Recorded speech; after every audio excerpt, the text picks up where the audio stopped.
এশিয়ার অন্যতম বড় অর্থনীতি হওয়া সত্ত্বেও ভারত বর্তমানে সবচেয়ে বড় মুদ্রা সংকটে পড়েছে। আর এই পরিস্থিতি এশিয়ার সবচেয়ে দুর্বল মুদ্রার তালিকায় ভারতীয় রুপিকে শীর্ষে ঠেলে দিয়েছে। ডিসেম্বরের শুরুতেই রুপি ইতিহাসের সর্বনিম্ন বিনিময় হারে নেমে এসেছে। 2 সপ্তাহের ব্যবধানে ভেঙেছে 30 বছরের রেকর্ড। 1990 সালে যেখানে রুপির বিনিময় হার ছিল মাত্র 4.9, সেটি এখন লাফিয়ে 7.3 ছাড়িয়েছে। গত এক বছরে রুপির ভয়াবহ দরপতন এটিকে আনুষ্ঠানিকভাবে এশিয়ার দুর্বলতম মুদ্রায় পরিণত করেছে। আশ্চর্যের বিষয় হচ্ছে, ভারতের জিডিপি প্রবৃদ্ধি এখন শক্তিশালী।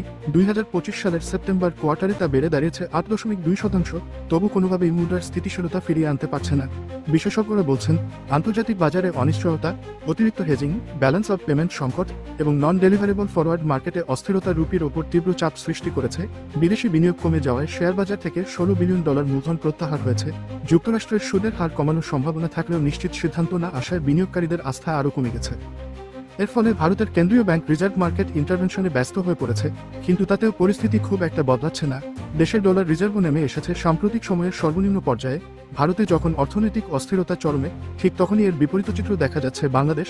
রুপির বিপরীতে টাকার মূল্য শক্তিশালী থাকায় বাংলাদেশের ব্যবসায়ী, ভ্রমণকারী ও ক্ষুদ্র উদ্যোক্তারা এই পরিস্থিতির বড় সুবিধা পাচ্ছেন। বাংলাদেশ ডলার বাজার দীর্ঘদিন ধরেই প্রায় 122 টাকায় স্থিতিশীল। ফলে রুপি সস্তা হওয়ায় ভারতে উৎপাদিত পণ্য আমদানি এখন অনেক কম খরচে সম্ভব হচ্ছে। কাঁচামাল, ওষুধ, টেক্সটাইল, নির্মাণ সামগ্রী ও প্যাকেজিং শিল্পে ভারতীয় পণ্যের দাম কমে যাওয়ায় বাংলাদেশের উৎপাদন খরচও কমছে। যারা সীমিত ভিসার সুযোগ পেরিয়ে ভারতে ব্যবসায়িক সফর করছেন, তারা একদিকে স্থিতিশীল ডলার বাজারের সুবিধা পাচ্ছেন, অন্যদিকে রুপি কমে যাওয়ায় ভারতে কেনাকাটা আরও সস্তা হয়ে উঠছে।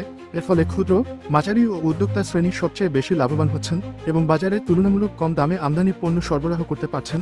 ক্রেতারাও পাচ্ছেন কম দামে প্রয়োজনীয় কাঁচামাল, ওষুধ ও দৈনন্দিন পণ্য।